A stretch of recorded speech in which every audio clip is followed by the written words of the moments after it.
Hey everybody. Well, welcome to my channel. If this is your first time, I'm going to be doing a tag, and it's editor's pick tag. Editor's pick decks is what it is, and it's by Nova Mundi.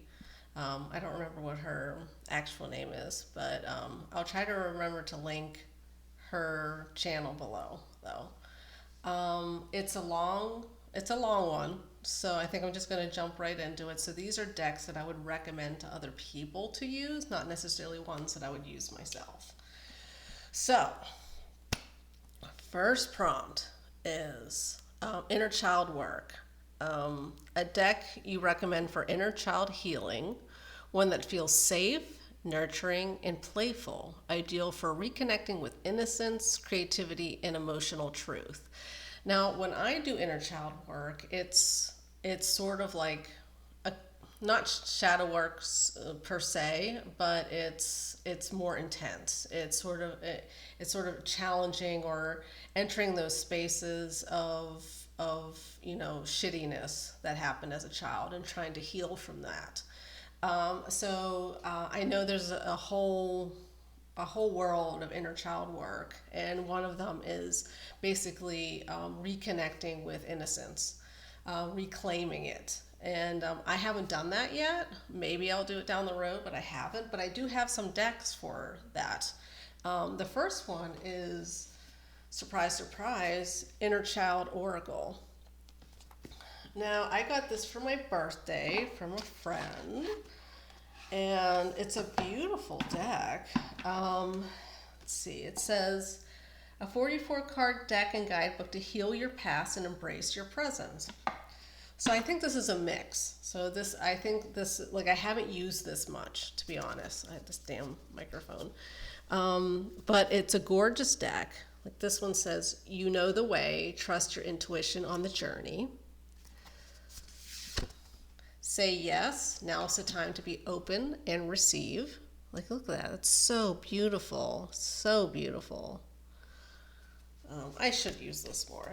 I need to bring it out. But I'm such a goth emo chick at heart that I often don't think to grab these kind of decks.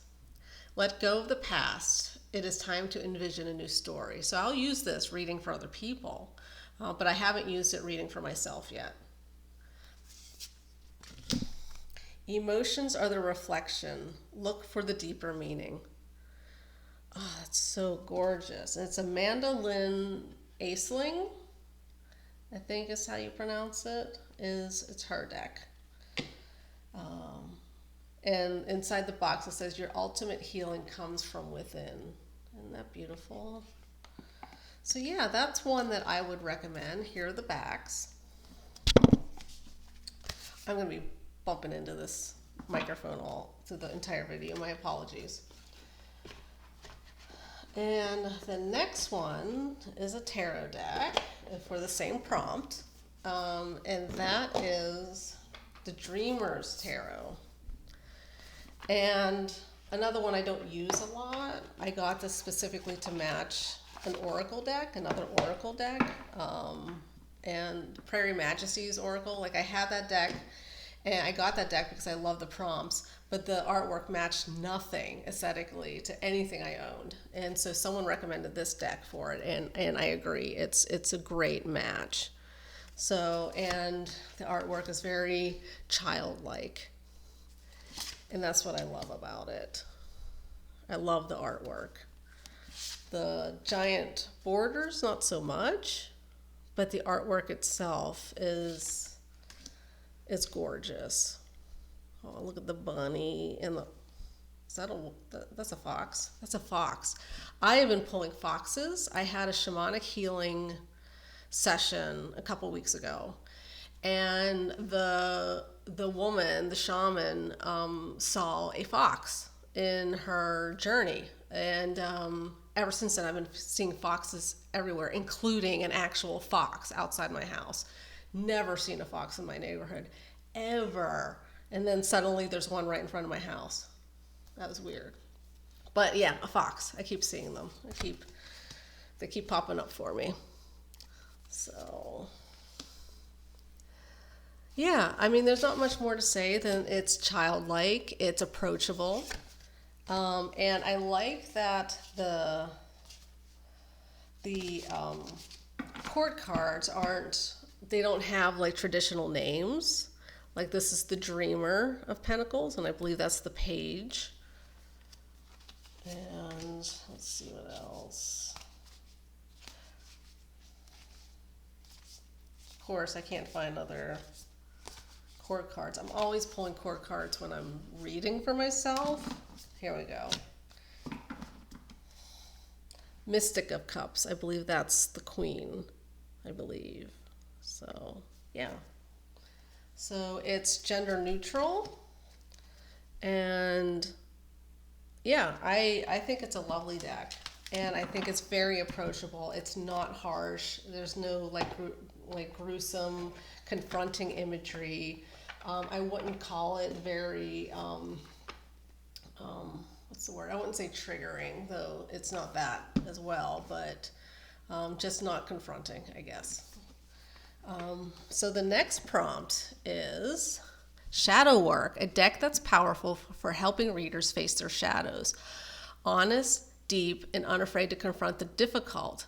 This is your recommendation for deep transformation and self-inquiry. I have a lot of decks that can fit into this category, but I only picked two. I got the Wisdom of the Shadow. You know, and this is by and Jenny Han and Jessica Rochetti. I don't know why I'm reading because I know them. I interviewed Jen on my channel eons ago. It was probably not the best interview. I was pretty wet behind the ears, but she was so lovely, so lovely. And I'm friends with both of them, like Jessica as well, on Facebook, and she's been lovely, absolutely lovely. She is such a gem. But anyway, enough about them. Look at the artwork. This is Jenny's artwork, and Jessica did the guidebook for it. So that is dependency, change, reflection, resilience,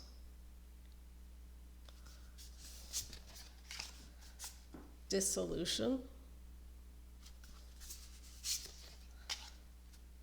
fear. And this is so, like, just so real. Like, I can just see the fear, you know, inside, like that fear, and like clenching your fists.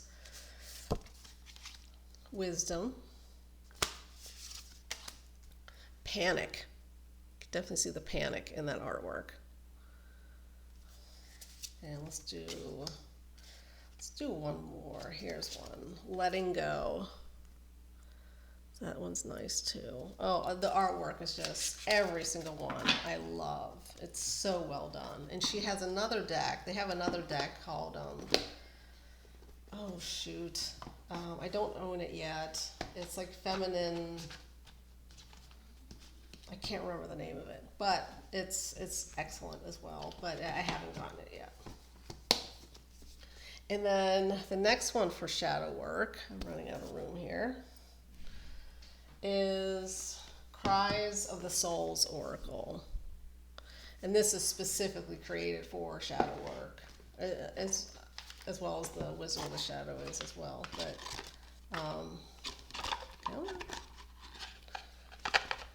again, I pulled this deck out. What did I pull? The Fox. So, manipulation. I share honestly and authentically. So this is facing your ways that you personally manipulate other people. Evading happiness. I create my own peace of mind. In the guidebook, it speaks to you as if it's coming from the shadow. So the shadow is speaking to you like, this is why I'm here, this is what I do to you, and this is what I do to other people, kind of thing. It's really good. Like, the artwork is very simple. But the messages are very powerful. Dark night of the soul, I ask for help when I need it. Like people don't realize that the dark night of the soul actually is a concept that came out of St. John of the Cross. He was a monk and priest. I can't remember, like in the 1400s. I know that he worked with Teresa of Avila as well. And he came up with that phrase. And it's this concept, the idea that you feel like you've been abandoned by God. And so you feel alone and like you have no one to turn to. But you still have this faith. You know this divinity exists.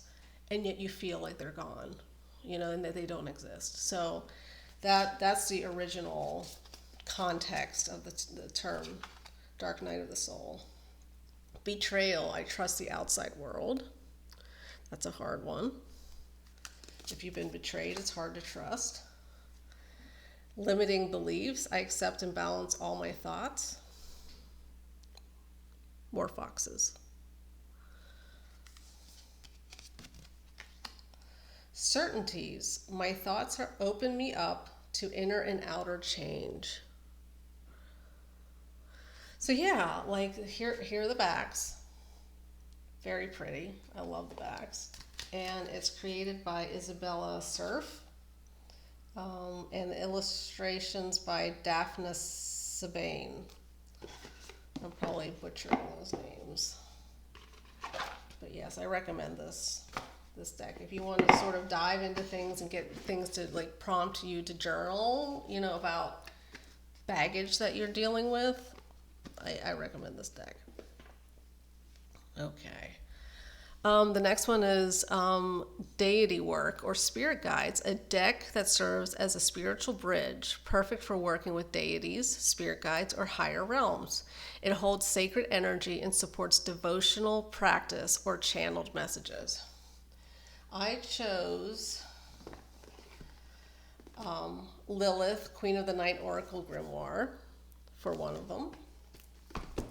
This is very new to my collection. And this is specifically to work with Lilith, or the energy of Lilith, and the demon goddess. And kitty cat, independence. I'm free, curious, and independent. I hold my own space, but know when to let others in. They're very empowering messages. So if you're looking for a very empowering deck and you want to commune with Lilith or Lilith energy, highly recommend this deck. Sorry. So Lilith in Taurus, self-nurturing, and there's cards in here for all the astrology signs, which I guess I could have used this for the final prompt about astrology, but I did not. Okay, divination, intuition. So yeah. Dragon, power. Like a dragon, I'm the guardian of my power and fiercely protect it. Love that. I love dragons. Most dragon decks I don't like because they're very cutesy. And I don't think dragons are cutesy. I think draconian energy is very fierce and can be scary and chthonic. And yeah. So most I don't have any dragon decks because of that. Crow, seer of truth. I welcome the messenger of revelations and am unafraid to confront the truths I uncover. Lilith in Leo, shining. My playful spirit shines, revealing who I am in the spotlight. I celebrate life with joy. So yeah, it's I love it. Book of Shadows. Lilith in Aries. I'm gonna sneeze. Oh no. Excuse me. I don't want to sneeze. Demoness. Authenticity. Love this card. I embrace all aspects of myself, turning societal shadows into my source of light. Love that. So yes, love this deck. And yeah. So and then The next one is my own deck because I use it to connect with my Norse ancestry. And it's the Star Rune Oracle. I've shown this many times on my channel, so I'm not going to show a ton. So if you're new to the channel, this is my deck. You can find it on Make Playing Cards. And there'll be a link in the description below. So Ansus, Perthro, Ingwaz. And there's 3 cards for each rune. So it's a chunky deck. Sowilo, another Ingwaz, Fehu, Uruz, Raido, Manas, Othala, and these are my actual ancestors. These are the Ransburgers. So yeah, so let me collect all these. That's another one that I use to connect with my ancestors and Norse deities. So yeah, I think I did say ancestors first, but specifically this is a deity prompt, so my apologies, because there's another one for ancestors. Okay. And next one is Ancestor Work.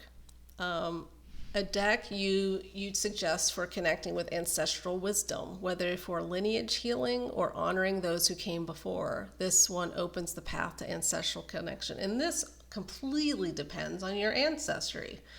I'm not going to recommend the deck that I have for someone whose ancestry is completely African. You know, I got the Wildwood Tarot. This is Celtic. This is Northern European and Celtic. You know, and so I wouldn't recommend this. This is specifically I would recommend to people who have Celtic and Northern European ancestry. So this is very pagan-y, and it's a very powerful, intense, complex deck, and I haven't even completely learned it yet. I really need to dive into it. I actually pulled it out in order to spend some time learning, and then I put it back because I'm like, I pulled it out to learn, and I'm like, this is overwhelming. And I have all these other decks I'm trying to work with, and it's just not going to work. I need to just pull this out and have this be the only deck I look at. And right now, I'm mostly working with the Hidden Realms and just the plain Rider-Waite-Smith. Those are the 2 that I seem to be going to the most as far as tarot decks go. What am I doing? But most of you know the Wildwood Tarot. You know the artwork. And this is my trimmed version of it. I have one card that I need to trim, and it's the Ancestor card. My cat ate my ancestor. And so I got an extra card from someone else. I bought it off of them. And so I have a single card that's not in this deck. And that's the Ancestor card.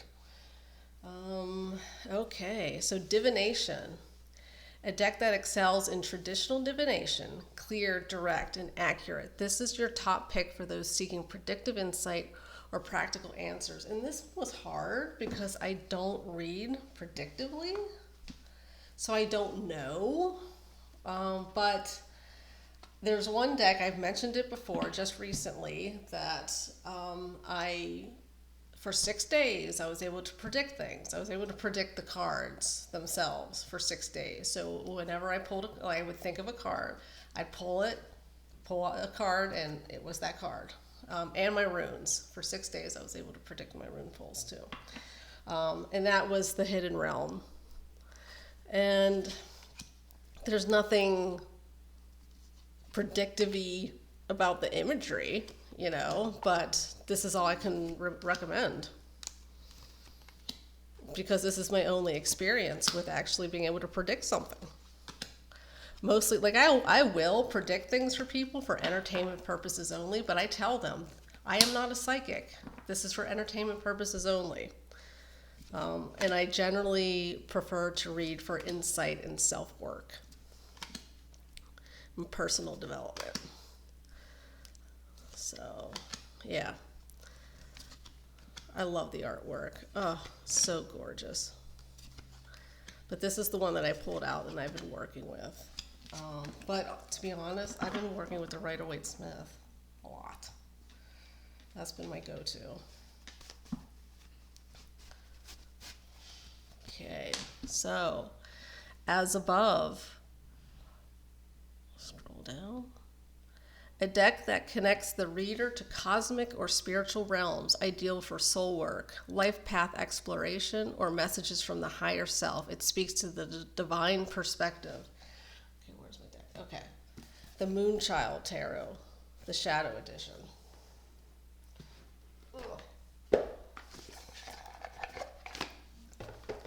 Oh, and this is by Julie Jeffrey, is the one who did the artwork for this. And these are the backs of Moonchild. And it's my most ethereal deck. It's like my only ethereal deck. So this is the one that I thought of. This is speaking to higher realms, the spiritual realms. And I got this when I was in San Francisco, I think. No, right before San Francisco. I took it with me when I went to San Francisco. So it's a gorgeous deck. I preferred this one to the other one, the non-shadow edition. Just like the purples in it. Yeah, it's a beautiful deck, especially if you like that ethereal feel to it, those upper realms. I love this card, love that. And yeah.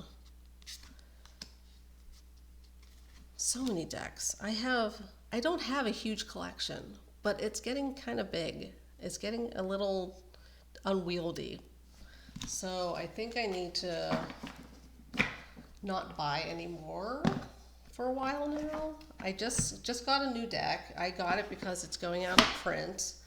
So I haven't even really worked with it. I just flipped through it. But okay, I'm going off on a tangent. Prompts. Focus. Squirrel. Focus. So below, a deck you recommend for grounded, real-world readings. Oh, I didn't say who created this. It's written and illustrated by Danielle Noel. So below, a deck you recommend for grounded, real-world readings. This one captures everyday emotions, human experience, and earthly wisdom with clarity and depth. And I chose the Superlunaris. I love this deck. If I'm going to go with a non-Rider-Waite-Smith, I go to Superlunaris. I use this for readings for other people a lot because it's just so approachable. And it's just like everyday people. And it's rich and vibrant and diverse and gorgeous. And I love it. I love this so much. I'd say this is one of my favorite decks. I don't know. Yeah, it's definitely one of my favorite decks. I don't know if it's the favorite.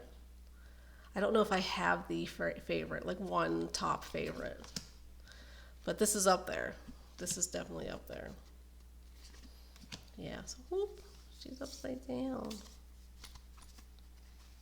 Why are they upside down?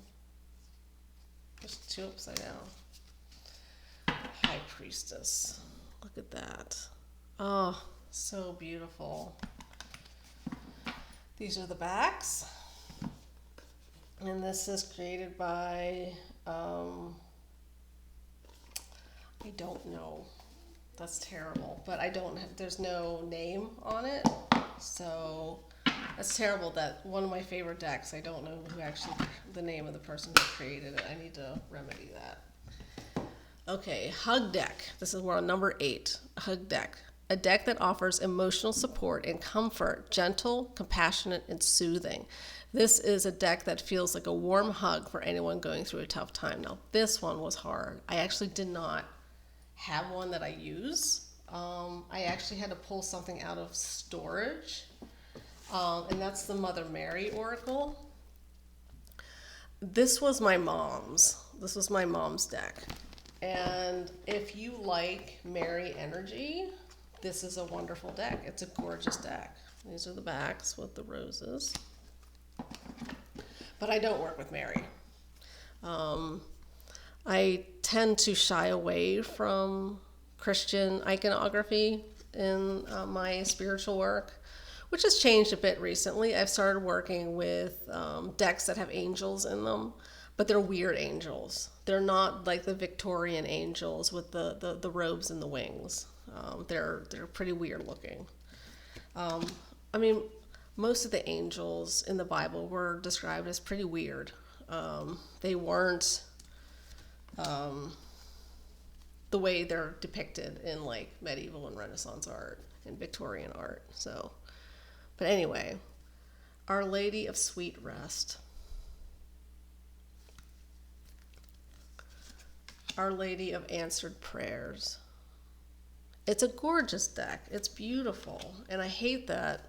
I don't want to get rid of it because it was my mom's, but I also have no interest in using it.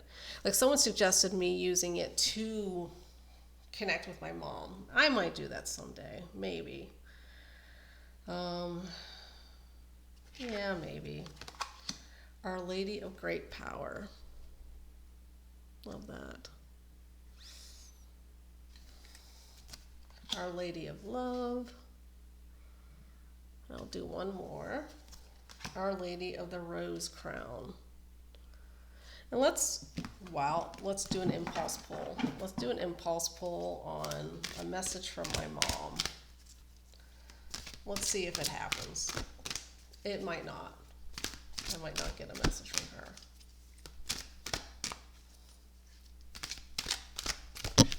Whoops.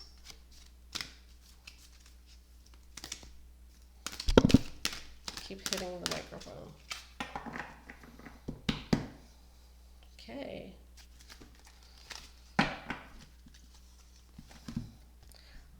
Our Lady of the Rose Crown, the one that I just showed. I don't know what this means.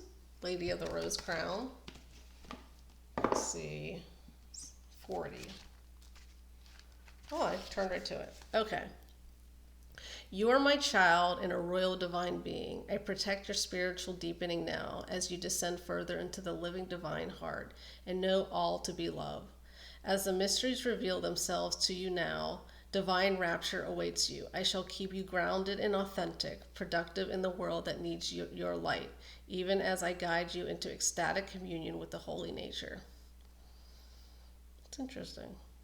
Yeah, it's a beautiful deck. So it's a very comforting deck. And so I would recommend this to anyone who is not opposed to the Virgin Mary energy. So,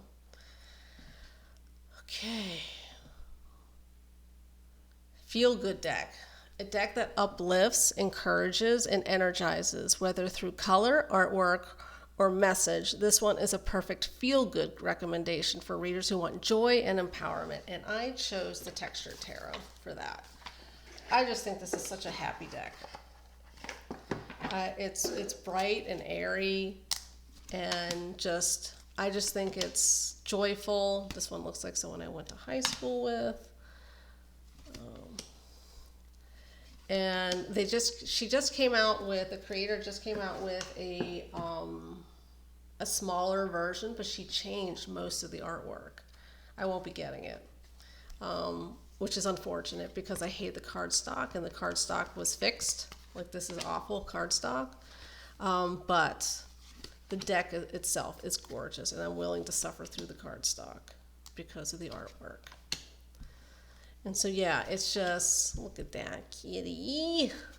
Kitty, kitty, kitty. It's just, it's fun, and it's beautiful, and it's light and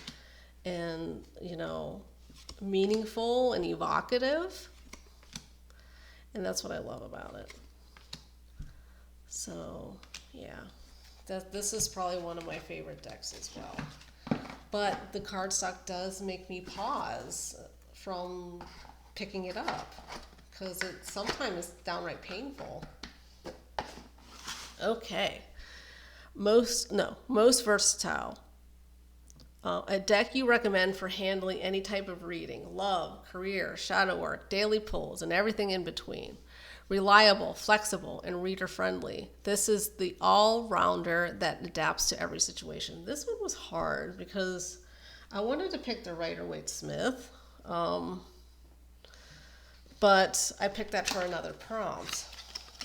So I chose the Trionfe della Luna, Paradoxical Rose, which isn't, I guess, it's not for everybody, but it's very versatile, and you can use it for anything. So, it's kooky. I love the Paradoxical Rose version. I have the regular one right there, but I prefer this one. I prefer the purple. And these are the backs. Yeah, I mean, it's a Rider-Waite-Smith with some changes in the imagery and like there's subtle differences in the meanings in some of the cards, yes. But it's still very versatile. You can use it for anything. So yeah. I mean, what more can I say? It's kooky, but it's versatile, and you can use it for anything. And that's Patrick Valenza, as most of you know. Okay, most inspiring, a deck you recommend to inspire creativity, intuitive flow, or personal transformation. Whether it's the art, the energy, or the depth of the messages, this one sparks something powerful in the reader. And I chose the Abyssal Tarot.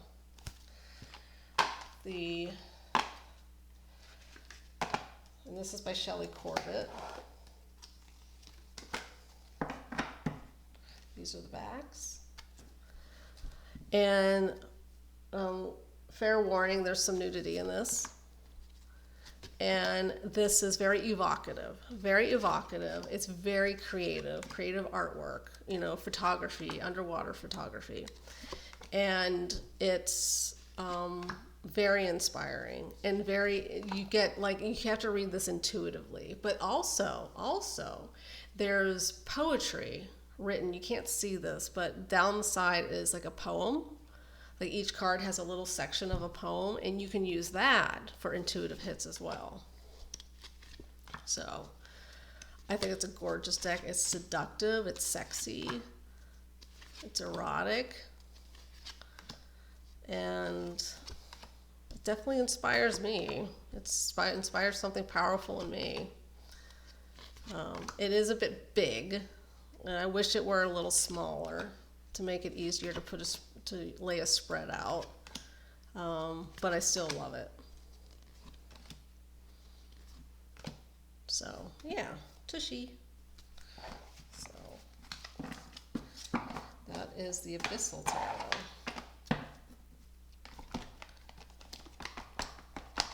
Ooh, get it.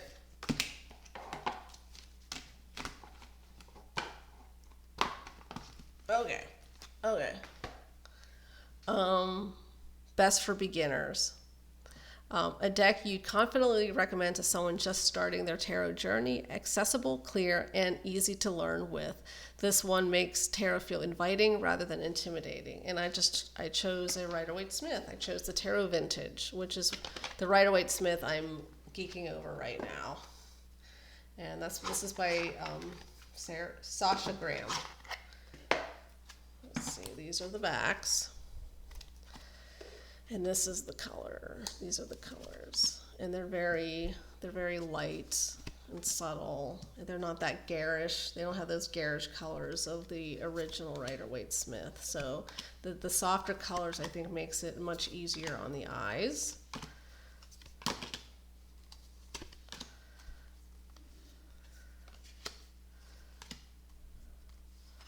Yeah, Yeah, I think I love the colors, and I love that I don't know if you can see, but there's like a vintagey pattern on it as well.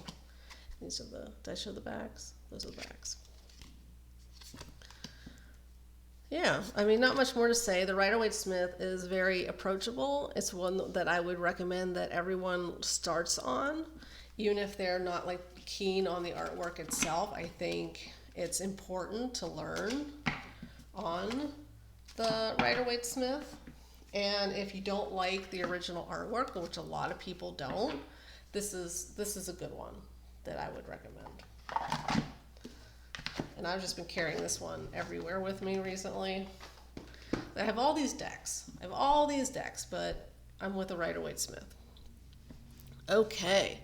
Best for professionals, a deck you suggest for experienced readers who need depth, nuance, and strong symbolism. Ideal for layered readings, spiritual insight, and working with clients at a professional level. And I chose the Tarot Vampires.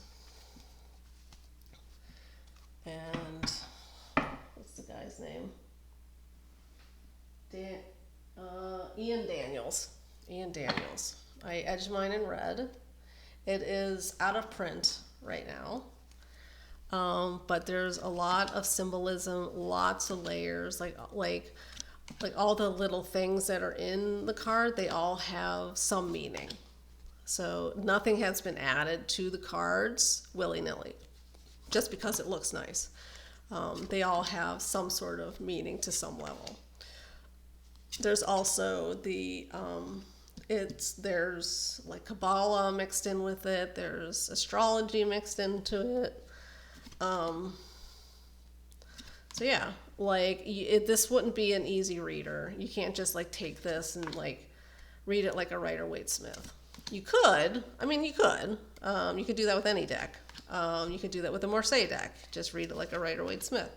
But you miss a lot of the depth in the meanings of the cards. And this is another one I need to really dive into. I have a bit, but I feel like I'm not an expert on it yet. And so I don't actually use this to read for other people yet. I will someday, because some people really like the artwork. So, yep, that's the Tarot Vampires. A lot of people don't like the 90s vampire chic, but I kind of like it. Okay, number 14, second to last. Witchy Vibes, a deck you'd recommend for those who love witchy aesthetics, moody vibes, magical symbolism, or spell work support, casting, altar work, etc. Of course, the Witch's Tarot with Burning Paper Hearts. Come on. Okay.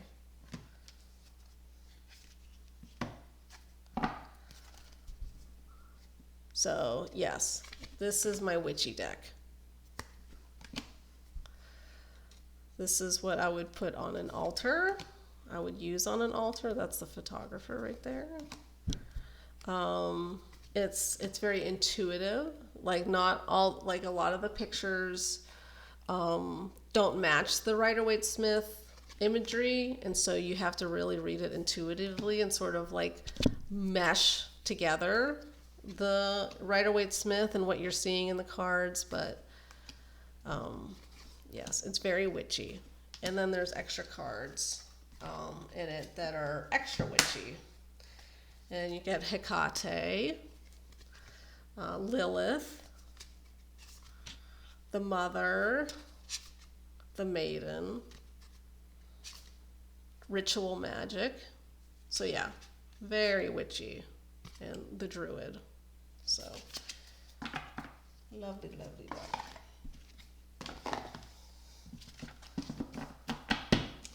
And last but not least,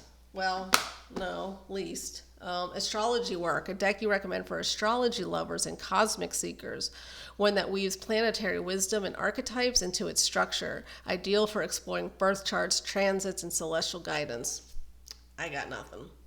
I don't use astrology.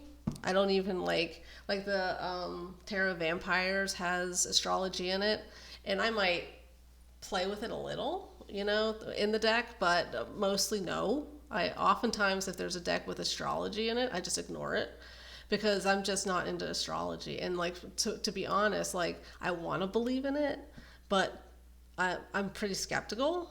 So I don't have any decks that are specific for astrology, at least not yet. I'm open to it. I'm open to it. But at this point in time, I don't. I have nothing. So that is it. So that was 15 prompts, and I got through them all in 41 minutes. So thank you for watching if you made it this far, and you have a good day and a good weekend. Bye.